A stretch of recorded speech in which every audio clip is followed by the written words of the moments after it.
Okay, I got the panel on top of my deck area up there, and down here I got just an old piece of rubber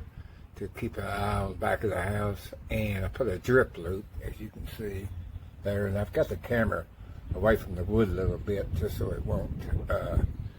catch any direct water.